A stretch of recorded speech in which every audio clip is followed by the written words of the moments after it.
Haleluya, dalam nama Tuhan Yesus mengungsikan judul ringkas pada pagi Ahad ini. Selamat pagi, salam damai sejahtera kepada teman-teman sekerja dan kepada seluruh jemaat yang dikasihi dan dihormati di dalam Tuhan Yesus. Semoga pada pagi ini kita sekali lagi semua dalam keadaan damai sejahtera dan dalam lindungan Allah. Judul ringkas pada pagi ini ialah tidak ada kata kompromi. Di zaman yang bengkok dan jahat ini, kita sering menemukan sesuatu yang tampaknya benar, tapi sebenarnya bukan, atau suatu kesalahan yang tersembunyi, sehingga kita menjadi bingung mana yang benar dan mana yang salah. Kadang kita pula berpikir, ini mungkin cuma suatu kesalahan yang kecil, yang tidak berarti, dan bukan suatu masalah. Tetapi tanpa kita sadari, sedikit demi sedikit dosa mulai masuk ke dalam hati kita dan membuatnya busuk. Sehingga lambat laun, suatu perbuatan dosa yang dianggap benar oleh masyarakat, kita pun turut mengiyakannya. Coba kita renungkan, jikalau kita menemukan setitik noda hitam pada sehelai t-shirt putih kita akan berusaha membersihkannya. Tetapi jika titik-titik hitam itu ada banyak, kita tidak akan merasa jijik pula, malah menganggap hal itu semacam suatu seni, sesuatu yang unik dan indah. Teknik serupa inilah yang dipergunakan oleh iblis.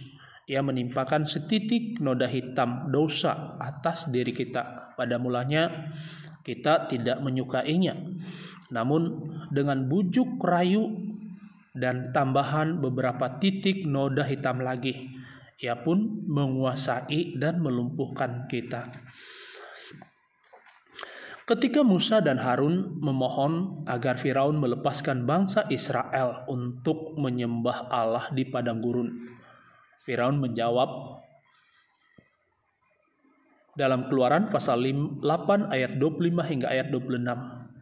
Pergilah, persembahkanlah korban kepada Allahmu di negeri ini. Tetapi Musa berkata, tidak mungkin kami berbuat demikian. Lalu kata Firaun pula, baik, aku akan membiarkan kamu pergi untuk mempersembahkan korban kepada Tuhan Allahmu di padang gurun. Hanya janganlah kamu pergi terlalu jauh. Keluaran pasal 8 ayat 28. Ia juga berkata, bukan demikian, kamu boleh pergi, tetapi hanya laki-laki dan beribadahlah kepada Tuhan. Hanya kambing dombamu dan lembu sapimu harus ditinggalkan. Ini pula tertulis dalam Keluaran pasal 10 ayat 24. Musa yang melihat muslihat Firaun ini dan mengerti bahwa perintah Allah tidak dapat ditawar, menjawab dengan pasti, satu kaki pun tidak akan tinggal. Dalam menghadapi Firaun, Musa telah memberikan teladan yang baik bagi kita. Iman yang selamanya tidak mengenal kompromi dengan dosa.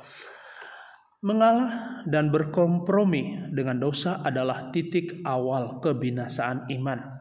Oleh itu, marilah kita senantiasa memanjatkan doa kepada Tuhan, memohon bantuannya agar dalam peperangan melawan segala dosa kita dapat bertahan sampai akhir. Sekian, haleluya.